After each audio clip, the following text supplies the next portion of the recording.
6 سال عثمان غنی کے بڑے اچھے چلے. 6 سال حضرت عمر کے جو دور خلافت کا دبدبہ تھا وہ قائم رہا. کیونکہ حضرت عمر کے دور خلافت کا جو دبدبہ تھا، اندرونی بیرونی سارے فتنے جو ہے وہ دبے ہوئے تھے. فتوحات بھی بہت ہوئی ان 6 سالوں میں. افریقہ، تبرستان، ارمینیا، یہ 3 علاقے آپ کے علاقے میں فتح ہوئے. 6 سال تو بڑے خوشگوار گزرے، کسی کو کوئی شکایت نہیں. اب یہ 6 سال کے بعد معاملات یہ ہوئے کہ کچھ گورنر تبدیل ہوئے، کچھ گورنروں کے وصال ہوئے جو حضرت عمر کے زمانے کے گورنر تھے. پھر کچھ شکایتیں آتی تھی. عثمان غنی ایک گورنر کو ہٹا کے دوسرے گورنروں کو رکھنے لگے، اور ادھر عبداللہ ابن سبا افواہیں پھیلانا شروع کر دیا کہ صاحب عثمان غنی جو اپنے قریبی ہوتے ہیں، جو اپنے عزیز ہوتے ہیں، جو رشتہ دار ہوتے ہیں، انہی کو عہدے پہ بٹھا رہے ہیں. پھر الزام یہ بھی لگانا سے شروع کیا کہ بیت المال کا بیجا خرچ کرتے عثمان اور لوگوں کو خوب نوازتے. حالانکہ اس پہ عثمان غنی بار بار کہتے رہے خدا کی قسم میں پہلے سے ہی امیر ہوں، جو کچھ میں لوگوں کو دیتا ہوں بیت المال نہیں ہوتا، میں اپنے ذاتی پیسوں سے دیتا ہوں.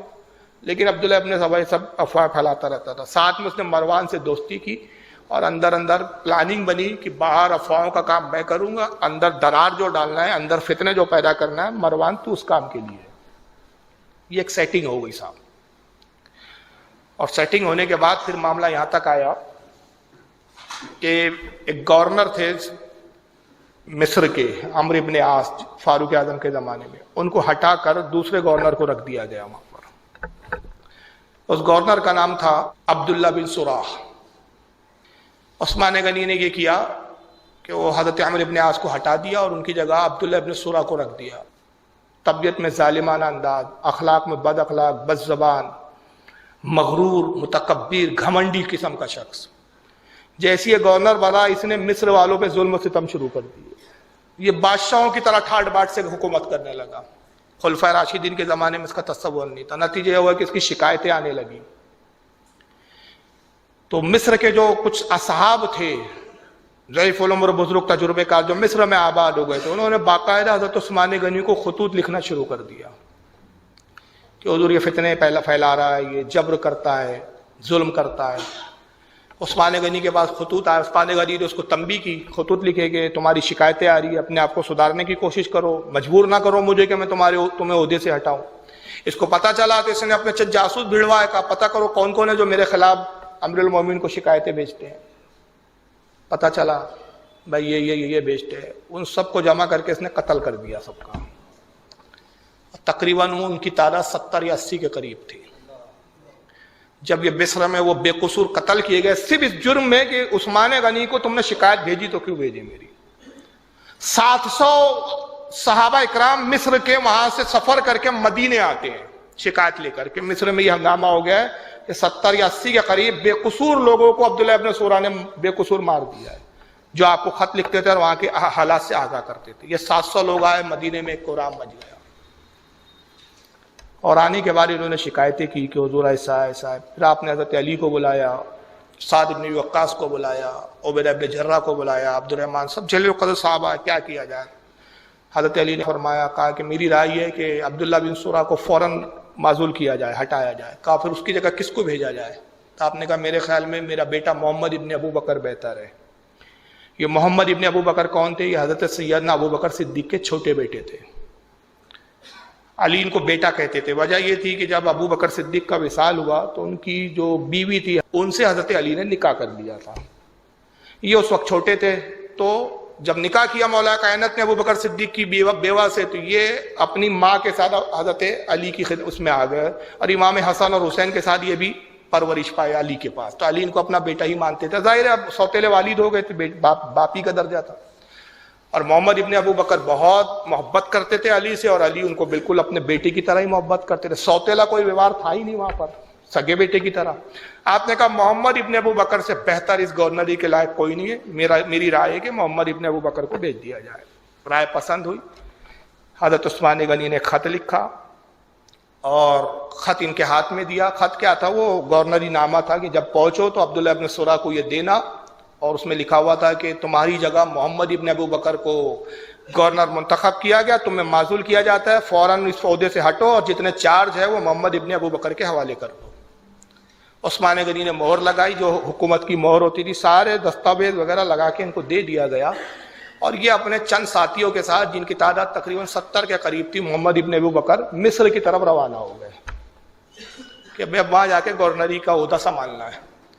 اب یہی وہ موقع تھا جس کا فائدہ پورا مروان نے اٹھایا۔ عبداللہ ابن سبا نے اس کو کانٹیکٹ کیا، کہا کہ ارے کیا کر رہا ہے، سو رہا ہے بدبخت، مدینے میں اتنا بڑا ہنگامہ ہو گیا، اب یہی تو موقع ہے جو ہم چاہتے ہیں کہ فتنہ برپا کریں۔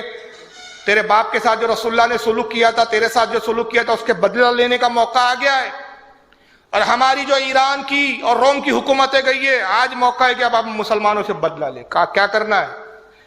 تو کہا کہ عثمان کا تو میر منشی ہے، مور تیرے پاس ہوتی ہے، عثمان غنی کی رائٹنگ میں تو لکھنا جانتا ہے، ان کے غلام پر تیرا اختیار ہے، تیرا حکم بھی چلتا ہے۔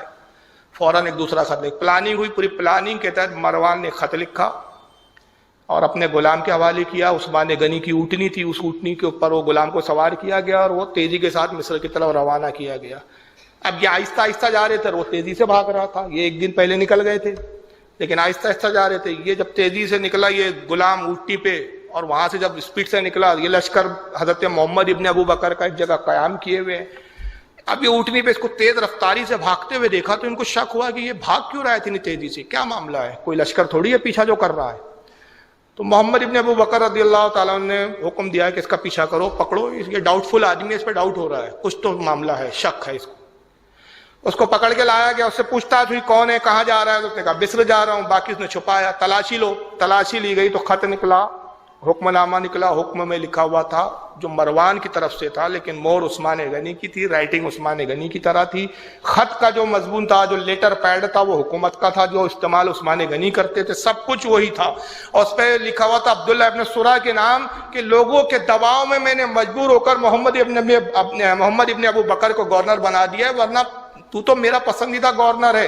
لہذا اصل حکم یہ ہے کہ جب محمد ابن ابو بکر اپنے 70 ساتھیوں کے ساتھ پہنچے تو ان سب کو قتل کر لے اور تو اپنے عہدے پہ برقرار رہے۔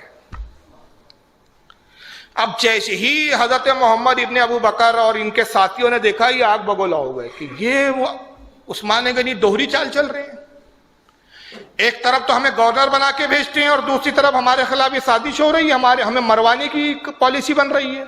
بجائے اس کے کہ مصر جاتے، یہ پورا لشکر واپس لوٹ آیا، اور لوٹ آنے کے بعد انہوں نے مدینے میں ہنگامہ کر دیا، ہلچل مچ گئی صاحب۔ حضرت علی تک خبر پہنچی، دوسرے صحابہ تک پہنچی کہ ہمیں مروانی کی کوشش کی گئی، وہ لیٹر پیش کیا گیا، وہ غلام جو لایا گیا تھا اس کو پیش کیا گیا، غلام بہت زیادہ مضبوط تھا، اس کو مارا، زرکوب کیا گیا، مگر وہ اس سے آگے پھوٹا ہی نہیں کہ بھئی مجھے بھیجنے والا کون ہے اور یہ روانہ کرنے والا کون ہے۔ مسجد نبوی میں ایک ہنگامہ برپا ہو گیا، عثمان غنی وہاں بلوائے گئے تو حضرت علی نے سوال کیا کہ کیا یہ اونٹنی آپ کی ہے؟ عثمان غنی نے کہا یہ اونٹنی میری ہے۔ کہا یہ مہر آپ کی ہے؟ کہا مہر بھی میری ہے۔ کہا یہ کاغذ جو استعمال ہوتا ہے یہ آپ ہی کا کاغذ ہے، آپ ہی کا لیٹر پیڈ ہے جو حکومت کے طور پہ استعمال ہوتا ہے؟ کہا یہ کاغذ بھی میرا ہے۔ کہا مضمون پھر اس کے بارے میں کیا کہتے ہیں؟ خدا کی قسم یہ میں نے نہیں لکھا، آپ نے حلف اٹھایا۔ صحابہ اکرام تو مطمئن ہو گئے کہ عثمان غنی جھوٹ نہیں بول سکتے، مگر محمد ابن ابو بکر ان کے ساتھیوں نے ہنگامہ شروع کر دیا کہ ہم کچھ نہیں جانتے، جب اونٹنی آپ کی ہے، جب مہر آپ کی ہے، کاغذ آپ کا استعمال کیا گیا، سیاہی بھی وہی ہے جو حکومت کے لیے استعمال ہوتی ہے، سب کچھ جب آپ کا، غلام آپ کا، پھر آپ کس منہ سے کہتے ہیں کہ یہ خط میں نے نہیں لکھا؟ آپ بار بار قسمیں کھاتے رہے لیکن ماننے کے لیے کوئی تیار نہیں۔ ہنگامہ ہوا اور عثمان غنی پر پتھر مارنے شروع کیے ان لوگوں نے۔ مولا کائنات نے کہا کہ میری رائے یہ بہتر ہے کہ آپ خلافت سے استعفیٰ دے دیں اور آپ خلافت کے معاملات سے ہٹ جائیں، پھر بعد میں دیکھا جائے گا کہ اس کا کیا ہوتا ہے، کم سے کم آپ پہلے خلافت سے استعفیٰ ضرور دے دیں۔ تو عثمان غنی نے ایک حدیث سنائی پھر ان کو، یہ جامع ترمذی میں حدیث آتی ہے، حدیث نمبر 3705۔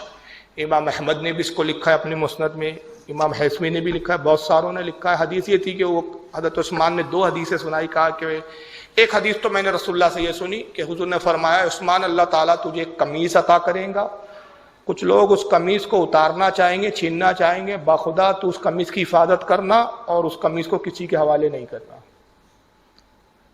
پوچھا گیا اس قمیص سے آپ کیا مراد لیتے ہیں؟ کہا میں خلافت لیتا ہوں۔ اور دوسری حدیث یہ بیان کی، انہوں نے کہا کہ مرہ ابن قعب رضی اللہ تعالیٰ عنہ کہتے کہ میں حضور کی خدمت میں بیٹھا ہوا تھا، حضور فتنوں کا ذکر کر رہے تھے کہ فتنے ہوں گے، یہ فتنہ ہوگا، وہ فتنہ ہوگا۔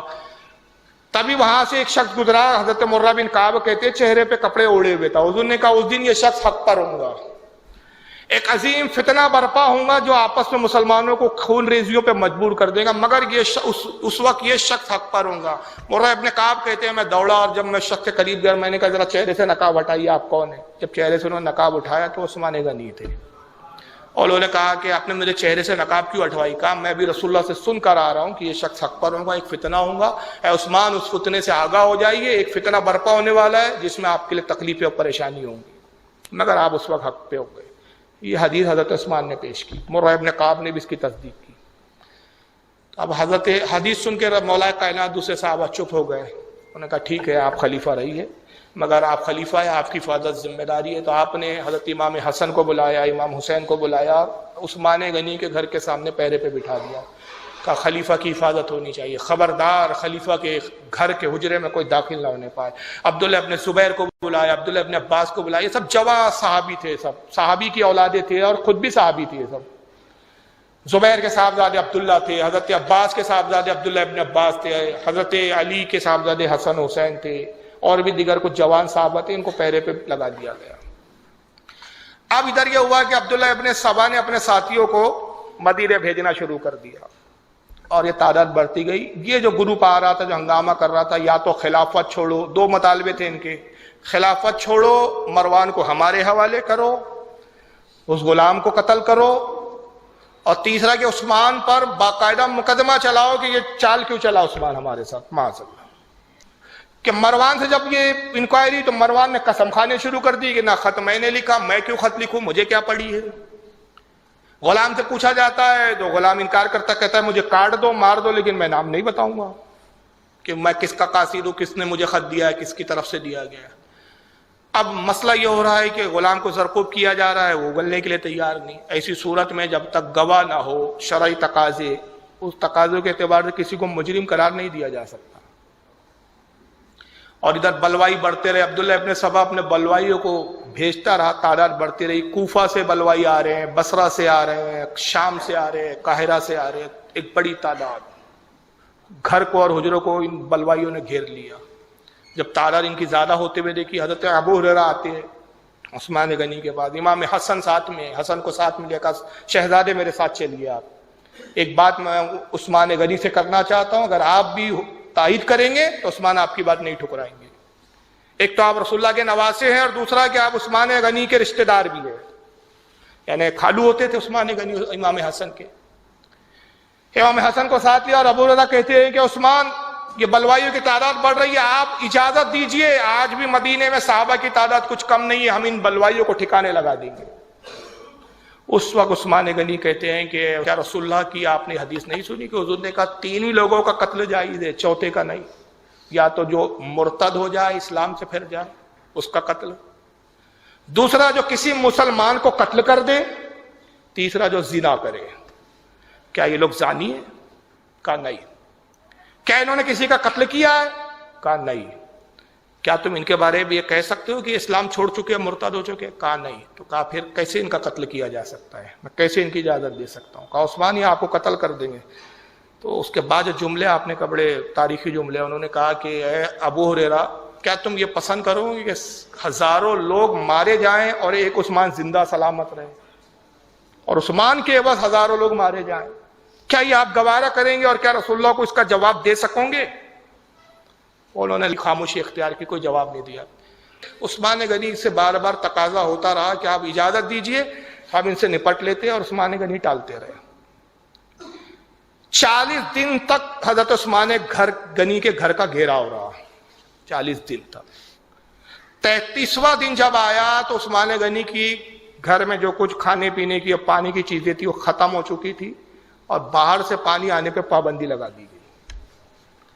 اب مسئلہ ایسا ہے کہ عثمان غنی کا گھر کے باہر جو ہے حضرت حسنین کریمین اور یہ کچھ اصحاب کی اولادیں پہرا دے رہی، اور اس کے بعد پھر بلوائیوں کا جمگٹھا. اب پانی دینا ہے، پانی پہنچانا ہے عثمان غنی کے حجرے تک، تو بلوائیوں سے ہوتے ہوئے جانا ہے، اور بلوائی کسی کو آنے جانے دینے کے لیے تیار نہیں، مکمل رکاوٹ بنے ہوئے. 33ویں دن جب پانی ختم ہو گیا اور آپ کو پیاس کا غلبہ ہوا تو آپ نے حجرے سے سر باہر نکالا اور آواز دی کہ کوئی ہے جو مجھے پانی پلا دے۔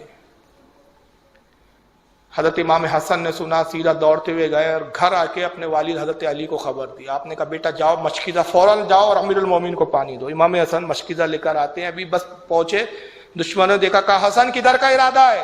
کہا امیر المومنین کو پانی پلانا ہے۔ کہا یہ پانی جانے نہیں دیں گے۔ آپ نے تلوار نکال لی، کہا کہ آؤ پہلے مجھ سے مقابلہ کرو۔ ابھی بات چیت ہو رہی تھی، ایک ظالم نے تیر لیا، مشکیزے پہ تیر چھوڑا، دوسرے ظالم نے تیر لیا، لگاتار کئی مشکیزے پہ تیر آیا، چھید ہوا، پانی بہنے لگا، پورا پانی ضائع ہو گیا۔ حضرت ام حبیبہ رضی اللہ تعالیٰ عنہ جو سرکار کی زوجہ مطہرہ امہات المومنین میں ام المومنین، انہوں نے اپنے غلام کو پانی لے کر بھیجا، کہا کہ جاؤ، اور روکے تو کہنا کہ ام المومنین نے پانی بھیجا ہے، ہو سکتا ہے کہ رسول اللہ کی بیوی کے تعلق سے کچھ غیرت آئے ان کو۔ غلام پہنچا، کہا کہ مجھے جانے تو عثمان غنی کے حجرے تک۔ کہا تو کون ہے؟ کہا ام حبیبہ کا میں جو غلام ہوں، امہات المومنین کا، ام المومنین کا غلام ہوں۔ کہا کوئی ام المومنین نہیں، کچھ نہیں، یہ باغی ہے، ہم عثمان کا قتل حلال جانتے ہیں اور باغی کو پانی نہیں دیا جائے گا۔ وہ مشکیزہ اس غلام سے چھینا اور زمین پہ پھینک دیا گیا۔ 7 دن مسلسل عثمان غنی پیاسے رہے، پانی کا ایک قطرہ نہیں، 7 دن تک پانی رہے۔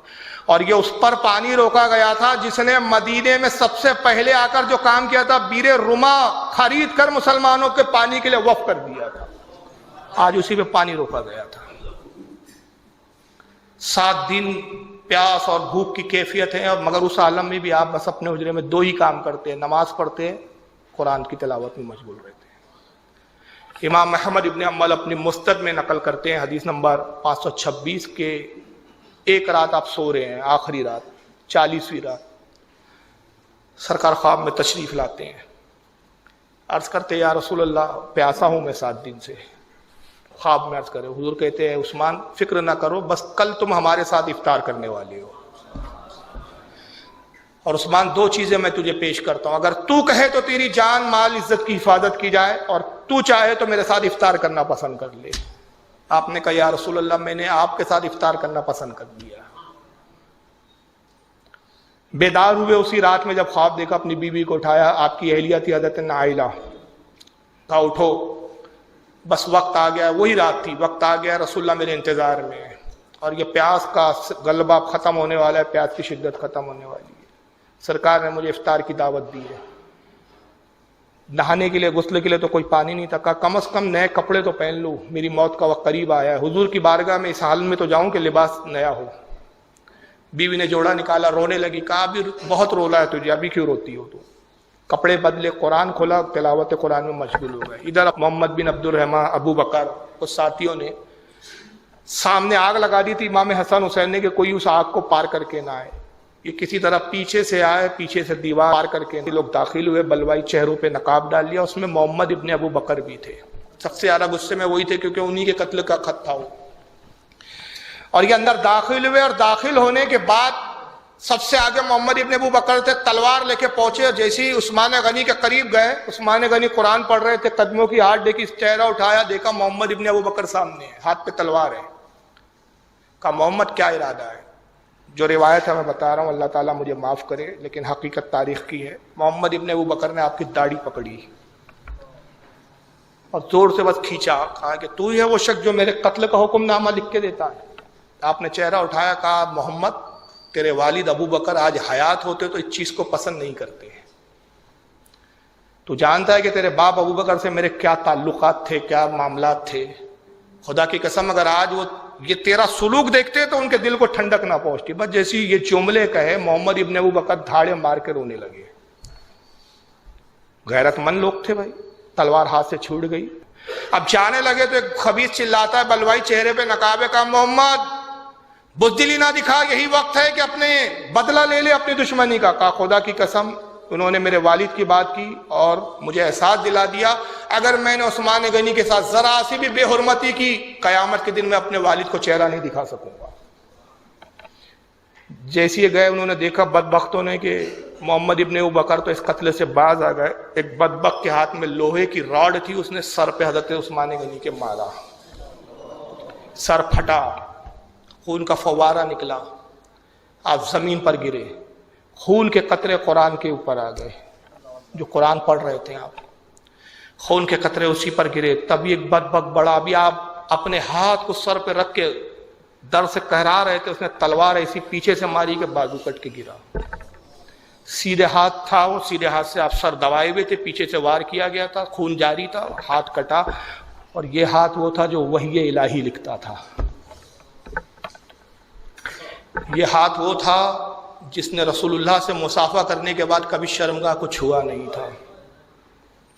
یہ وہ ہاتھ تھا جس نے کبھی کسی گندی جگہ کو چھوا نہیں تھا. یہ ہاتھ زمین پر گرا. اب تڑپ رہے ہیں عثمان غنی, ہاتھ کٹا ہوا ہے, سر زخمی ہے. زمین پر جب گرے ایک بدبخت سینے پہ سوار ہوا اور تماچے مارنے شروع کر دیے. دوسرا آتا ہے, اس کو کھینچ کے ہٹاتا, کہتا ہے کہ یہ وقت اتنا فرصت کا نہیں ہے کہ تو ایک ایک چیز بدلہ لینے میں اتنی دیری لگائے, بدلے ایسے نہیں لیے جاتے. وہ سینے پہ سوار ہوا اور لگاتار خنجر وہ سینے میں ڈال رہا ہے. آپ کی اہلیہ حضرت نائلہ نے دیکھا, دوڑی, کہا کیا کرتے ہو بدبخت, یہ امیر المومنین ہے, رسول اللہ کے داماد ہیں, یہ رسول اللہ کے چہیتے ہیں, یہ وہ ہے جنہوں نے اسلام کے لیے اپنا سب کچھ قربان کیا. اس کو دھکا دینے لگے, اس نے خنجر چلایا, حضرت نائلہ کی انگلیاں جو ہاتھ سے جدا ہو گئی.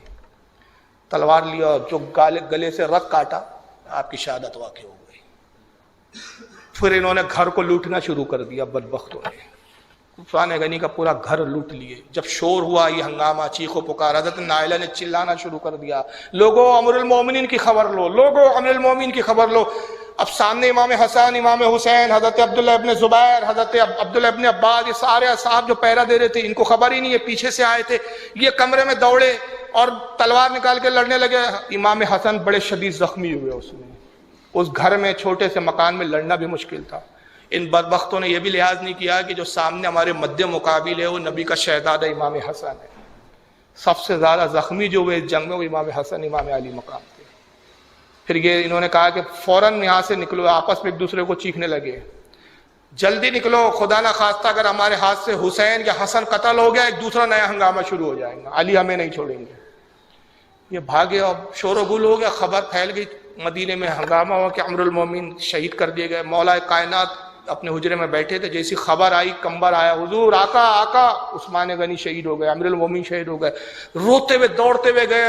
اب یہ سامنے دروازے پہ کھڑے امام حسن اور حسین زخمی حالت میں, خون بہ رہے ہیں, اور جلال کے عالم میں امام حسن کو تماچے مارنا شروع کیا. حضرت علی نے امام حسین کو, راوی اور مورخین کہتے ہیں خدا کی قسم یہ پہلا موقع تھا جب شہزادوں کو تماچا مارا تھا. تا زندگی کبھی تماچے نہیں مارے تھے. کہ تمہارے ہوتے ہوئے امیر المومنین کیسے شہید ہو گئے, اور یہ کہتے جاتے تھے اور تماچے مارتے تھے. اور وہ صاحبزادے تماچے کھا رہے. جب آپ کو احساس ہوا کہ ان کو کہنے تو دو, کچھ تو بولو, تو کہا بولتے کیوں نہیں, کیسے شہید ہو گئے امیر المومنین تمہارے ہوتے ہوئے. تو امام حسن کہتے بابا جان ہم سامنے تھے, خدا کی قسم ہمیں اطلاع نہیں تھی. اگر ہمیں ذرا سی بھی اس کی بھنک ہوتی, دشمن پیچھے سے آیا تھا, سامنے سے آتے, خدا کی قسم ہم نہ ان کو جانے دیتے. اس وقت تک وہ آگے نہیں جا سکتے جب تک ہماری لاشوں پہ سے نہ گزر جاتے. ابن کثیر البدایہ والنہایہ میں لکھتے ہیں کہ حضرت علی حجرے میں بے ساختہ داخل ہوئے اور حضرت عثمان غنی کے جسم پہ گر گیا, اور اتنا روتے رہے کہ جب دوسرے اصحاب آئے تو ان کو ایسا گمان ہوا کہ حضرت علی کا ہی وصال ہو گیا. اور وہ آپس میں کہنے لگے کہ علی کو ہلاؤ, کہیں ایسا تو نہیں کہ اس صدمے سے علی کی روح تو نہیں قبض ہو گئی ہے. جب ہلایا ڈلایا گیا, اٹھایا گیا, تو ہوش جاتے ہوئے تھے, سکتے کے عالم میں تھے آپ. ایک عجیب کیفیت تھی. 18 ذی الحجہ 35 ہجری جمعے کا دن تھا. روزے کی حالت میں آپ کی شہادت ہوئی. 82 سال کی عمر تھی اس وقت آپ کی. 3 دن تک آپ کے جسم کو گھر میں رکھا گیا. بلوائیوں نے دفن کرنے کا مہلت نہیں دی. جو بھی آپ کے جسم مبارک کو اٹھانے جاتا, بلوائی تلواریں نکال کے اس سے لڑنے پہ آمادہ ہو جاتے. 3 دن تک گھر میں وہ سر کٹی ہوئی لاش آپ کی جسم مبارک آپ کا زخمی حالت میں پڑا ہوا ہے. 3 دن تک یہی کیفیت ہے. یہ خوف ہراس کا قایا. مسجد نبوی کے مصلی پہ بلوائیوں کا امام جا کے امامت کر رہا ہے منوس. اتنا خوف طاری ہوا مدینے میں. اصحاب کی تعداد کم تھی, بارڈروں سرحدوں پہ مسلمان لڑ رہے تھے اس وقت. سب بہت کم تعداد تھی جو فوج میں اور لڑنے والے تھے, اور بلوائیوں کی تعداد ان سے کئی گنا زیادہ تھی. لوگ اپنے گھروں سے خوف کے مارے نکلنے کے لیے تیار نہیں. یہ بلوائی دندناتے پھرتے تھے گلیوں میں اور اعلان کرتے تھے جس کو باہر دیکھیں گے ہم, اور اگر ہمیں احساس ہوا کہ عثمان غنی کا طرفدار ہے اس کو قتل کر دیا جائے گا. 3 دن تک حضرت عثمان کی جب لاش رہی تو حضرت جبیر ابن مطعم رضی اللہ تعالیٰ عنہ بڑے بزرگ اور جلیل القدر صحابی حضرت علی کے گھر آئے کسی طرح چھپتے چھپاتے ہوئے. ساتھ میں حضرت زبیر تھے، حضور کے پھوپھی زاد بھائی زبیر ابن عوام. آ کے کہتے ہیں کہ علی اگر آپ باہر نکلے کسی کی مجال نہیں ہے کہ آپ کے سامنے آ سکے، آپ آگے رہے، ہم آپ کے ساتھ ہیں، آپ کے پیچھے ہیں. امر المومنین کی تدفین کرنا ہے، غسل دینا ہے. کب تک وہ آخر ان کا جسم ان کے گھر میں اسی طرح رہے گا؟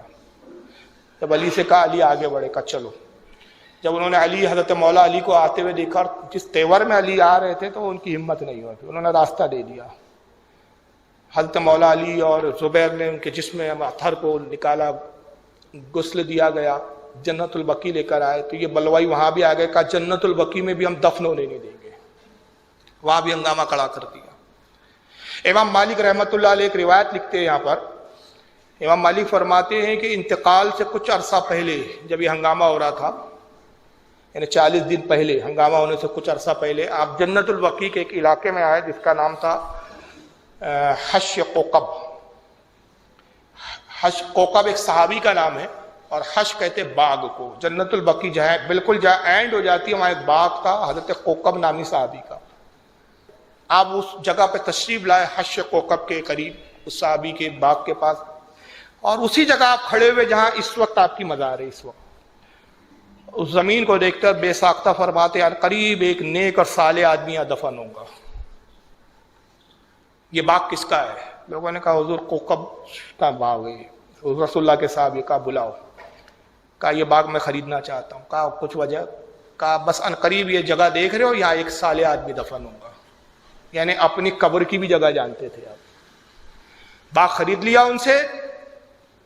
جب انہوں نے ضد کی بلوائیوں نے کہ وہاں ہم تم کو دفن ہونے نہیں دیں گے عثمان غنی کو، تو کسی پھر صحابی نے وہاں بتایا کہ حضرت عثمان غنی کے ساتھ میں تھا، خدا کی قسم میں نے دیکھا اور اپنے کانوں سے سنا کہ ایک جگہ کی طرف عثمان غنی نے اشارہ کیا اور کہا قریب یہاں ایک صالح آدمی دفن ہوگا، اور اس جگہ انہوں نے خرید لی تھی، اس کے دستاویز بھی ان کے پاس موجود ہے. اب میں سمجھا کہ وہ صالح سے مراد ان کی خود اپنی ذات تھی، لہٰذا وہیں ان کو دفن کیا جائے. اسی مقام پر ان کو دفن کیا گیا. 17 لوگ آپ کے جنازے میں شریک تھے کل. بلوائیوں کا اتنا ہجوم کہ کسی کو جنازے میں بھی آنے نہیں دیا، صرف کل 17 لوگ جنازے میں شریک تھے. حضرت زبیر نے آپ کی نماز جنازہ پڑھائی. یہ تو دنیا میں ظاہری نماز تھی. ابن عساکر تاریخ دمشق میں اور محی الدین طبری اور ریاض النظرہ میں لکھتے ہیں کہ حضرت عمر رضی اللہ تعالیٰ عنہ فرماتے کہ ایک مرتبہ اللہ کے نبی کی بارگاہ میں ہم بیٹھے تھے، حضور نے فرمایا عثمان آ رہے تھے اس طرف سے، مجلس میں آ رہے شرکت کے لیے. حضور نے ان کو آتا ہوا دیکھا، کہا دیکھ رہے ہو میرا عثمان آ رہا ہے؟ لوگوں نے کہا ہاں سرکار عثمان آ رہے. کہا ایک وقت وہ آئے گا کہ عثمان کو جب شہید کیا جائے گا اس کی نماز جنازہ پڑھنے والے بڑے کم ہوں گے، کچھ لوگ ہوں گے. اس کی نماز جنازہ میں بھی رکاوٹ پیدا کی جائیں گی، لیکن خدا کی قسم اللہ نے آسمان میں ایسے فرشتے پیدا کیے جو آسمان میں عثمان غنی کی نماز جنازہ پڑھیں گے. حضرت عمر کہتے ہیں میں نے عرض کیا یا رسول اللہ یہ خصوصیات صرف عثمان کے لیے ہے کہ اور لوگوں کے لیے بھی ہے کہ وہ دنیا میں زمین پر مرے اور آسمانوں میں اس کی نماز جنازہ پڑھی جائے؟ آپ نے فرمایا نہیں، یہ صرف عثمان کے لیے ہے، اس میں صرف عثمان خاص ہے. تو ظاہراً تو یہاں 17 لوگ تھے، لیکن آسمانوں میں اللہ جانے کتنے فرشتے نماز پڑھ رہے تھے. اور حضور اشرفی میاں علیہ رحمہ سید محمد اشرفی کچوچوی محدث اعظم ہند کے نانا، ان کی کتاب ہے صحائف اشرفی. اس میں حالانکہ انہوں نے سند نہیں لکھی، لیکن بھائی ہم تو بزرگوں کو مانتے ہیں، وہاں بھی کوئی چیز ہضم ہو نہ ہو ہم کو اس کو ہضم کرانی بھی نہیں، ہم تو عشق کے بندے ہیں. صحائف اشرفی فرماتے ہیں کہ جب مولا علی حش کوشب میں ان کو دفن کر کے فارغ ہوئے تو ابو ہریرہ سر پکڑ کے بیٹھ گئے دفن کے بعد. حضرت علی نے کہا ابو ہریرہ کیا ہو گیا؟ کیا یہ صدمہ کم ہے کہ ہم عثمان غنی کو کھو چکے ہیں؟ اب کون سی مصیبت آ گئی جو تو سر پکڑ کے بیٹھ گیا؟ کہا یہ اس سے بڑی مصیبت آ گئی. کہا وہ کیا؟ کہا میں نے رسول اللہ سے ایک حدیث سنی تھی. کہا کیا حدیث ہے وہ؟ کہا میں نے حدیث رسول اللہ سے یہ سنی تھی کہ میرے اور عثمان کے درمیان جنت ہے. کیا حدیث تھی؟ میرے اور عثمان کے درمیان جنت ہے. تو حضرت علی فرماتے ابو ہریرہ خدا کی قسم اگر تو بولے پہلے مجھے بتا دیتا میں عثمان کے جسم کو اونٹ پر رکھتا اور جہاں تک ممکن ہوتا دنیا کے دوسرے کونے میں لے جا کے دفن کرتا تاکہ جنت کی سرحد بڑھ جاتی.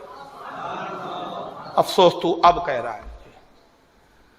تو یہ رسول اللہ کی پیشن گوئی تھی کہ عثمان اور میرے درمیان کا حصہ پورا خطہ جنت ہے. اب وہ حصہ بہرحال پہلے جنت البقیع کے باہر تھا، اب جنت البقیع میں شامل کر لیا گیا ہے. ایک ظلم تو وہ ہوا تھا کہ دفن کی اجازت نہیں، ایک ظلم تو وہ تھا کہ نماز جنازے کی اجازت نہیں. ان نجدی وہابیوں نے بھی کب ظلم نہیں ڈھایا. قبہ بھی تھا عثمان غنی کی مزار پہ، ترکی حکومت تک قبہ تھا. میرے پاس تصاویریں ہیں، فوٹو ہے اس کی، ترکی وقت کی حکومت کی. ہمارے ایک دوست ہے عبد القادر بھائی، دبئی میں رہتے ہو، الحمدللہ انہوں نے مجھے بہت عرصہ پہلے کتاب تحفے میں بھیجی تھی. اس کی قیمت ہی تقریباً وہاں کے یعنی ہم انڈین کرنسی کے حساب سے 3000 روپیہ ہے. وہ کسی کو دیکھنا تو میرے گھر آنا. بڑی قدیم کتاب ہے، ترکی سے چھپی ہے. اس میں سارے اس زمانے کے قبوں کی تصاویریں، حتیٰ کہ آپ حیران ہو جائیں گے رسول اللہ کی روزے کی وہ بھی تصویر ہے کہ سرکار کی مزار مبارک بھی نظر آ رہی ہے، جالیہ نہیں ہے اس میں. جب ترکی یہاں سے گئے تو ساری تصویریں لے کے گئے. وہ بہت اہم کتاب ہے. وہ تو قبے بھی تھے وہ آپ دیکھیں عثمان غنی، لیکن ان نجدی خبیثوں نے ان قبوں کو بھی ڈھایا، عثمان غنی کی قبر کو بھی مسمار کیا. اور آج وہ بالکل زمین دو سے زمین کے لیول میں نشان کے لیے صرف اینٹوں اور یہ پتھر رکھ دیے گئے چاروں طرف. جی انشاءاللہ انشاءاللہ. تو ان بدبختوں نے کیا. بہرحال خلافت کی مدت آپ کی 12 سال ہے. 12 سال آپ نے خلافت کے امور انجام دیے، اور رسول اللہ صلی اللہ علیہ وسلم کے بڑے عظیم صحابی، تیسرے خلیفہ عامر المومنین، جنتی صحابی. اور حضور ایک مقام پہ فرماتے ہیں کہ عثمان غنی کی شفاعت سے ایک بڑی تعداد بیان کی، بھی تعداد یاد نہیں ہے، وہ تعداد کے برابر اللہ تعالیٰ ایسے لوگوں کو جنت عطا کرے گا جن پر جہنم واجب ہو چکی ہے. تو بہت بڑا مقام ہے. ہم خوش نصیب ہے کہ اللہ تعالیٰ نے ہمیں وہ مذہب دیا کہ جہاں ابو بکر ہے، جہاں عمر ہے، جہاں عثمان ہے، جہاں علی ہے، جہاں حسن ہے، جہاں حسین ہے، اہل بیت سب ہے ہمارے پاس. کسی کے پاس کچھ ہے تو کچھ نہیں ہے. کسی نے اللہ کو لے لیا اور اپنا نام رکھ دیا اہل حدیث، اللہ بس اللہ اللہ اللہ، باقی سب چھوڑ دیا. دیوبندیوں کو تھوڑی شرم و غیرت آئی تو کہا صحابہ رسول صحابہ رسول. شیعوں کو تھوڑی سی غیرت آئی تو انہوں نے کہا اہل بیت لے لیتے، صحابہ کو چھوڑ دیا. صحابہ کو چھوڑ دیا، اہل بیت کو لے لیا. خارجی آئے، خارجیوں نے اہل بیت کو چھوڑ دیا، صحابہ کو لے لیا. نازبی آئے، صحابہ کو چھوڑ دیا، اہل بیت کو چھوڑ دیا.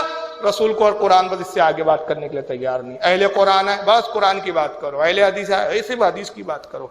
یہ واحد اہل سنت ہے. اے پروردگار سارے تیرے انعامات ہے، صحابہ تیرا انعام ہے، اور رسول تیرا انعام ہے، اہل بیت تیرا انعام ہے، خلفاء راشدین تیرا انعام ہے، صحابہ تابعین تبع تابعین ائمہ سب تیرا انعام ہے. مولا تیرے کسی انعام کی ہم ناشکری نہیں کر سکتے. ہم سارے انعام لیں گے اور تو ہمیں سارے انعاموں سے نوازتا رہے.